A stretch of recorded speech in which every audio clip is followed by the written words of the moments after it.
Di tengah sorotan panggung dan gemerlap penghargaan, satu nama tiba-tiba jadi bahan perbincangan. Bukan karena gosip, tapi karena deretan piala yang tak bisa diabaikan. Belakangan ini, publik dangdut ramai membandingkan dua figur yang sama-sama besar, Fallen dan Tasya. Perbandingan ini mencuat setelah pencapaian Fallen kembali disorot, khususnya soal raihan penghargaan. Namun, apakah benar pencapaian itu otomatis menandakan siapa yang lebih tenar? Disinilah fakta dan rumor mulai bercampur. Angka tak pernah berbohong. Yang bisa dipastikan terlebih dahulu adalah soal data. Dalam beberapa tahun terakhir, Fallen tercatat telah mengoleksi 7 piala dari ajang kompetisi dan penghargaan resmi, baik di level nasional maupun program televisi besar. Informasi ini bisa ditelusuri dari arsip acara, dokumentasi stasiun TV, hingga publikasi penyelenggara. Piala-piala tersebut diraih dari kategori berbeda, mulai dari penampilan terbaik, voting publik, hingga penghargaan khusus juri. Artinya, pengakuan terhadap Fallen datang dari berbagai sisi, bukan satu sumber tunggal. Fakta ini sering dijadikan dasar oleh publik untuk menilai posisi Fallen di industri, dan dari sinilah perbandingan mulai bergulir ke nama lain. Dari angka konkret, narasi kemudian bergeser ke persepsi popularitas. Namun penghargaan hanyalah satu aspek, bukan keseluruhan cerita. Piala sama dengan lebih tenar? Di ruang komentar dan forum penggemar, muncul anggapan bahwa jumlah piala otomatis menandakan siapa yang paling tenar, dan dalam narasi itu, Tasya disebut berada di bawah Fallen. Ini adalah asumsi yang berkembang, bukan kesimpulan resmi dari industri.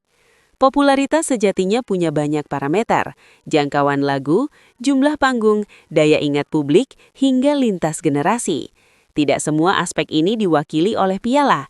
Karena itu, menyamakan trofi dengan ketenaran adalah interpretasi publik, bukan fakta terverifikasi. Rumor ini tumbuh cepat karena mudah dicerna dan dramatis. Namun hingga kini, tidak ada lembaga atau otoritas musik yang secara resmi menyatakan bahwa piala adalah satu-satunya indikator ketenaran. Untuk memahami konteksnya, kita perlu melihat fakta lain yang tak kalah penting. Jejak Fallen di media dan panggung. Jika menilik data tayangan dan agenda, Fallen memang mengalami lonjakan eksposur media dalam periode tertentu.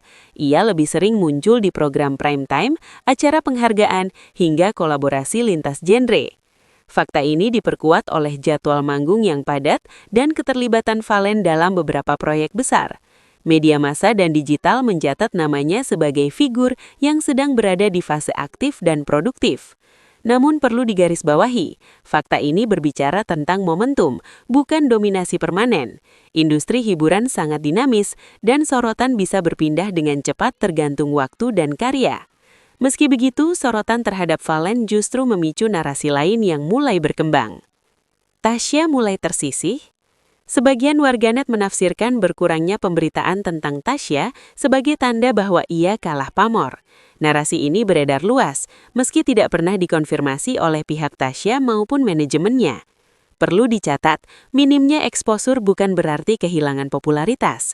Banyak musisi memilih fokus pada pasar tertentu, panggung off-air, atau bahkan proyek di luar sorotan media arus utama. Rumor ini cenderung lahir dari perbandingan visual di media sosial, bukan dari data industri yang komprehensif. Hingga kini, Tasya masih memiliki basis penggemar yang solid dan jejak karya yang panjang. Untuk menilai posisi seseorang, kita juga perlu melihat bagaimana industri memberi pengakuan. Penghargaan bukan datang tanpa proses. Setiap piala yang diraih Fallen melewati mekanisme penilaian tertentu, baik melalui voting publik maupun keputusan juri profesional. Ini menunjukkan bahwa pencapaiannya bukan hasil narasi sepihak, melainkan proses yang bisa ditelusuri. Dalam beberapa ajang, Fallen bahkan bersaing dengan nama-nama besar lainnya, bukan hanya Tasya. Fakta ini sering terlewat dalam perbandingan yang terlalu disederhanakan. Namun penghargaan tetap berbicara tentang momen spesifik, bukan keseluruhan karir seseorang. Inilah batas fakta yang perlu dijaga agar tidak berubah menjadi klaim berlebihan. Di titik ini, perbandingan mulai bergerak ke wilayah yang lebih emosional. Persaingan pribadi di balik layar. Ada juga bisik-bisik yang menyebut adanya persaingan personal antara Valen dan Tasya. Namun hingga sekarang, tidak ada pernyataan langsung, konflik terbuka, atau bukti konkret yang menguatkan cerita tersebut. Rumor semacam ini biasanya muncul ketika dua nama besar berada dalam satu garis perbandingan publik. Padahal dalam banyak kasus, artis justru berjalan di jalur karir masing-masing tanpa konflik. Tanpa konfirmasi resmi, isu persaingan pribadi tetap berada di wilayah spekulasi. Menarik untuk dibahas, tetapi tidak bisa dijadikan pijakan kebenaran. Disinilah kita perlu menarik garis yang lebih seimbang. Dari fakta yang ada, Valen memang memiliki pencapaian konkret berupa 7 piala dan momentum media yang kuat. Namun dari sisi rumor, klaim bahwa Tasya kalah tenar masih berdiri di atas interpretasi, bukan data menyeluruh. Ketenaran bukan lomba angka tunggal. Ia terbentuk dari karya, konsistensi, kedekatan dengan publik, dan waktu. Valen dan Tasya berada di fase dan strategi karir yang berbeda, sehingga membandingkannya secara hitam putih berpotensi menyesatkan. Fakta memberi kita pijakan, rumor memberi warna percakapan. Keduanya perlu ditempatkan secara proporsional agar publik tidak terjebak pada kesimpulan prematur. Menurut kamu, apakah jumlah penghargaan memang cukup untuk menentukan siapa yang lebih tenar di industri dangdut? Tulis pendapatmu di kolom komentar, dan jangan lupa subscribe agar tidak ketinggalan analisis berita musik lainnya yang kami sajikan secara berimbang dan faktual.